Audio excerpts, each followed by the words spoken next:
ओ NTPC सताओ मत। जिस दिन किसान चाह लेगा ऐसा ऐसा एनटीपीसी कितना मिट्टी में मिला देगा जिसका कोई ठिकाना नहीं है। सताओ मत।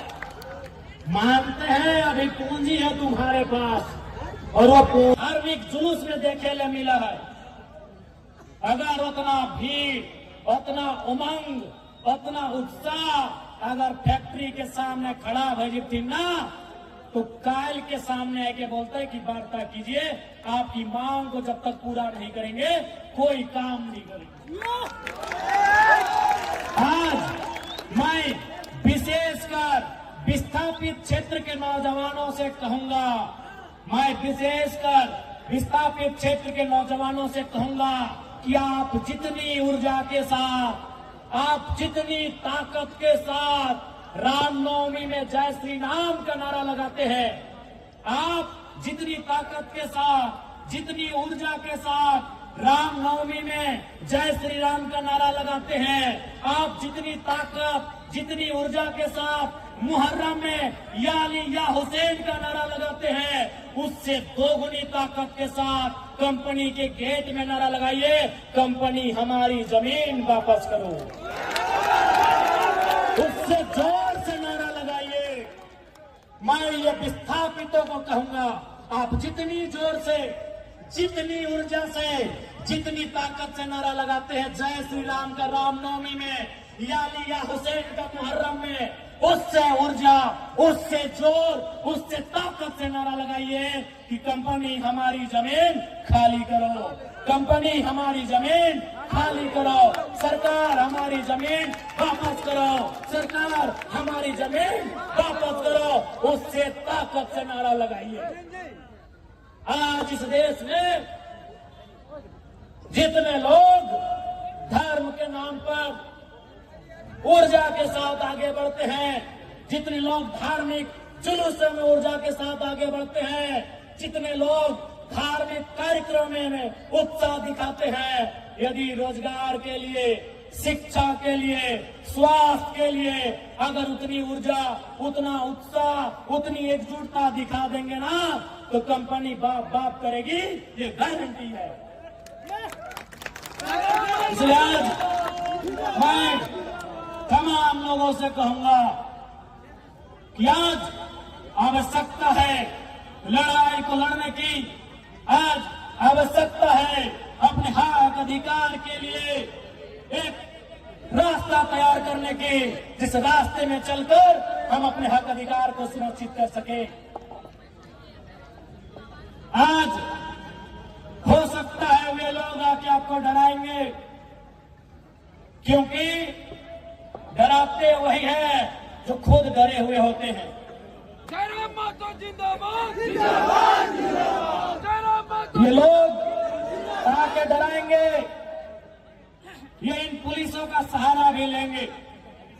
मैं पुलिस प्रशासन के तमाम लोगों से भी आग्रह करूंगा, मैं जितने भी सेना सिपाही के लोग हैं, फोर्स के लोग हैं, मैं उनसे भी सभी से आग्रह करूंगा कि आप लोग भी कम से कम इतिहास को जानते ही है कि किस प्रकार से ईस्ट इंडिया कंपनी के शासन में पुलिस का सहारा लेकर, डंडों का सहारा लेकर आंदोलन को दबाया जाता था।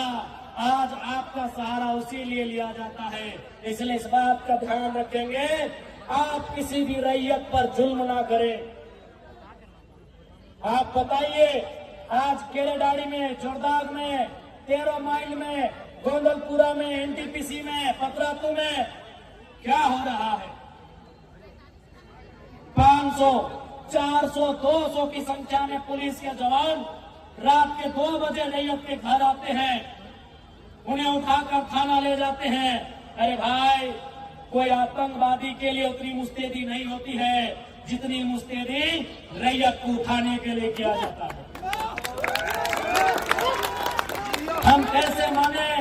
ये वही लोकतांत्रिक भारत है जिसकी कल्पना महात्मा गांधी ने किया था, जिसकी कल्पना डॉक्टर भीमराव अंबेडकर ने किया था, जिसकी कल्पना शहीद आजम भगत सिंह ने किया था, क्या ये वही भारत है?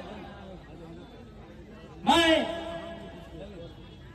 माननीय मुख्यमंत्री महोदय संदेश देना चाहूंगा कि एनटीपीसी देश नहीं है, त्रिवेणी संगम देश नहीं है, मगध आम्रपाली देश नहीं है, ऋत्विक कंपनी देश नहीं है, सीसीएल बीसीएल देश नहीं है। देश किसान का खेत है मुख्यमंत्री साहब। देश किसान के खेत से शुरू होता है, सभ्यता किसान के खेत से शुरू होती है। इसीलिए एनटीपीसी आज है, शायद कल नहीं होगा। आज से 100 साल पहले एनटीपीसी नहीं था, लेकिन किसान का खेत Mohenjodaro, Harappa, Indus Valley civilisation के समय से है। तब से सभ्यता है, तब से किसान का खेत है। इसीलिए मुख्यमंत्री महोदय, जिले के डीसी, जिले के एसपी महोदय, मैं आपको कहना चाहूंगा, ये जो आप लोग बार बार कंपनी का पक्ष लेते हैं, कंपनी की तरफ से लाठीचार्ज करते हैं, ये एनटीपीसी देश नहीं है। मेरे साथियों, मेरे मुख्यमंत्री, मेरे डीसी, मेरे एसपी महोदय, एनटीपीसी देश नहीं है, देश किसान का खेत है। माननीय मुख्यमंत्री महोदय विधानसभा में महात्मा गांधी की फोटो अपने टांगा है। माननीय उपायुक्त महोदय, माननीय उपायुक्त महोदया जो भी है, माननीय पुलिस अधीक्षक महोदय अथवा महोदया जो भी है, आपने अपने कमरे में महात्मा गांधी की फोटो टांगी है। तो महात्मा गांधी का आदर्श क्या था? महात्मा गांधी का विचार क्या था? महात्मा गांधी कहते थे, भारत की आत्मा बसती है, भारत की आत्मा बसती है। कहां? भारत की आत्मा बसती है कहां? गांव में। कहां? गांवों की आत्मा बसती है किसानों में। भारत की आत्मा कहां बसती है? आवाज नहीं आ रहा है, एक साथ बोलिएगा। भारत की आत्मा कहां बसती है? गांवों की आत्मा कहां बसती है? और किसानों की आत्मा खेत खलिहान में। ये गांधी का जीवन दर्शन है मुख्यमंत्री जी। डीसी महोदय, बिना गांधी को पढ़े आप आईएएस की नौकरी नहीं पाए होंगे। एसपी महोदय, बिना गांधी के आपने ये नौकरी नहीं पाया होगा। पढ़िए गांधी को, पढ़िए गांधी के जीवन दर्शन को। देश का मतलब गांव होता है, गांव का मतलब किसान होता है, और किसान का मतलब खेत खलिहान। किसान का मतलब खेत खलिहान होता है। इसीलिए मैं फिर कह रहा हूं, एनटीपीसी देश नहीं है, मगध आम्रपाली देश नहीं है, अडानी प्राइवेट लिमिटेड देश नहीं है, जिंदल देश नहीं है। देश अगर है, किसान का खेत।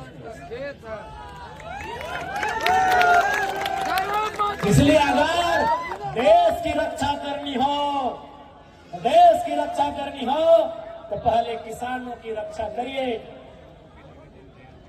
पहले किसानों की रक्षा करिए। और यदि किसान असुरक्षित महसूस करने लगे, ये तो किसान है, भोले भाले सीधे साधे सरल है, ये गरल है, ये सरल है, ये किसान है। इसीलिए आज ये खामोश है। अगर इनको किसी ने बता दिया कि किसान तुम्हारा नाता किससे है, किसान का नाता हल से है, हल भी हथियार होता है, आगे फार होता है।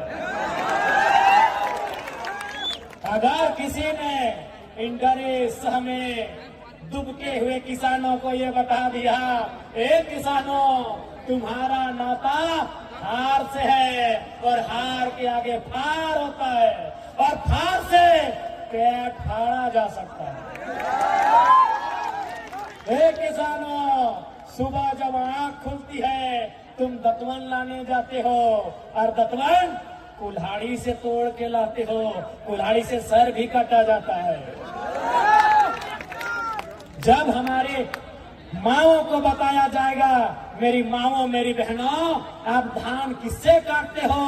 हंसुआ से, हंसुआ से गर्दन भी काटा जाता है। ये किसान है इसीलिए आज सरल है, ये किसान है इसीलिए फसल उगाना जानते हैं। जिस दिन गर्दन काटने का योजना बना लिया कोई नहीं बचेगा, कोई नहीं बचेगा।